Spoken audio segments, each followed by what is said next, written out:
Netanyahu promises to fight until the end as Hamas claims the death of a 10-month-old hostage. As the Prime Minister of Israel vowed to return to all-out war, the 10-month-old baby held hostage in Gaza was reportedly killed, according to Hamas. According to Hamas's statement, Kfir Bibas, who was the youngest hostage taken, passed away in captivity along with his 4-year-old brother Ariel and their mother Shira. The claims were being investigated by the Israel Defense Forces, IDF, which also stated that they were in contact with the family of the deceased.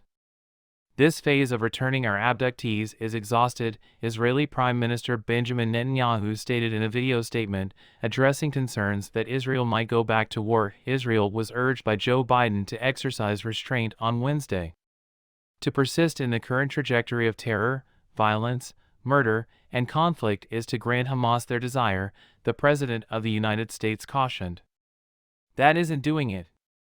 With a statement that read, Remain, determined to secure the release of every person taken hostage by Hamas during its brutal terrorist assault on Israel, Vice President Biden welcomed the hostages' release but avoided discussing the prospect of an extension to the ceasefire. He announced that the United States had worked tirelessly to secure, maintain, and extend an agreement that would halt hostage-taking in Gaza and allow their release.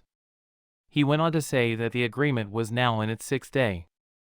Important outcomes have been produced by this agreement. The Israeli Defense Forces, IDF, announced that it had finished planning for the next phase of combat in South Gaza, but Prime Minister Benjamin Netanyahu pledged to resume fighting as soon as possible. The only way we're going to stop fighting till the very end, he declared.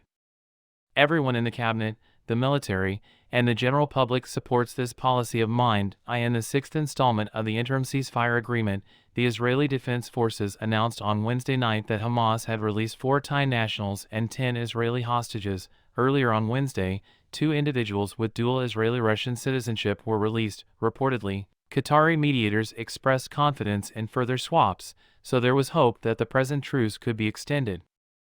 Beyond its expiration on Thursday morning, Benny Gantz, a minister in the War Cabinet, cautioned that the reports of the Bibas killings could be perceived as psychological warfare from Hamas while the IDF inquired into the deaths. Yarden, 34, was kidnapped on October 7 along with Kfir, his brother, and their mother from the kibbutz of Nir Oz.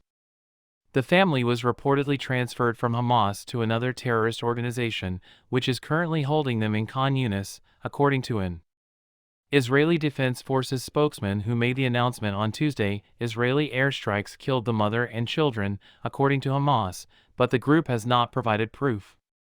Waiting for the claims of the killings to be confirmed and hopefully rebutted by military officials was the motto of the statement from the Bibas family, who further asked for privacy.